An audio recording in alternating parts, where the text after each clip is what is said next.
Okay folks, we're talking about the posterior chain, the lower body. Train your lower body, you get global stimulation to the rest of your body. You want bigger arms, train your legs.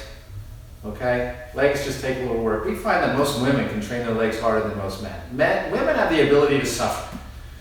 They're equipped to do things men are not equipped to do. And they can train their legs and be as strong as men in the legs if they want to.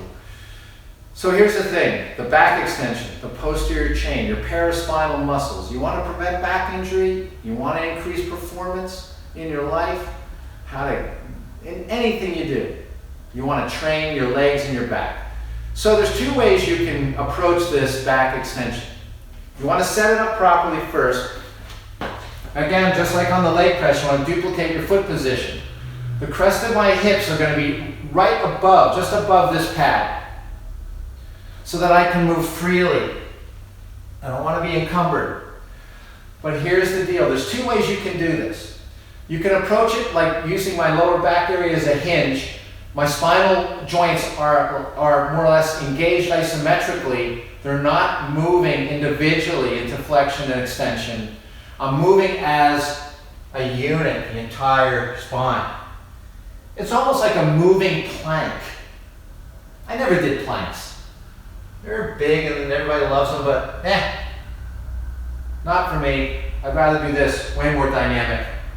So here my hamstrings are the roots of this thing so that I can move my spine. But you see, my spine's not bending, it's staying like a plank. That's one way of doing it. Now I do both ways.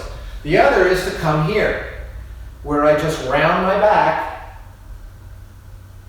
slowly, and then from bottom to top, I engage each segment.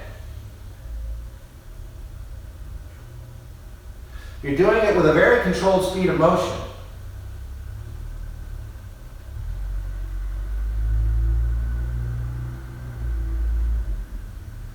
You're not doing this. Okay? So, you see the difference between the two. They're both effective. They're both effective. But the glutes and the hamstrings and the calf are providing the roots, the stabilization, the platform, if you will, so I can work my spinal erectors. Whether I choose to do it more in a hinge-like effect or with a more articulating effect of each segment. They both work great. I'll typically do both in a workout. I'll do a couple sets of these. So I'll do leg press warm-up, back extension, working set, leg press, strip set, leg press, come back to this, do another set of 12 to 15 reps, then I go to the deadlift. So I've really cooked my legs and my lower back, so when I go to the deadlift, I'm going to use less load. I'm not doing 300 pounds. Basically, for me, I use 60-pound dumbbells, 120 pounds. But because I've pre-exhausted the area, not only is it warmed up, it's pre-fatigued, so they get even more out of it. I get more out of it. The safety factor goes up, okay? You're more likely to hurt yourself on the first rep when you're really fresh than a later rep when you're more fatigued, as long as you focus and maintain form.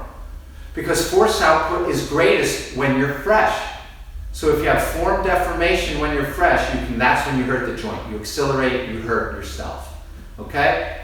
So, train stable, more load, okay? Deadlift, less load, less stability, that's what makes it safe.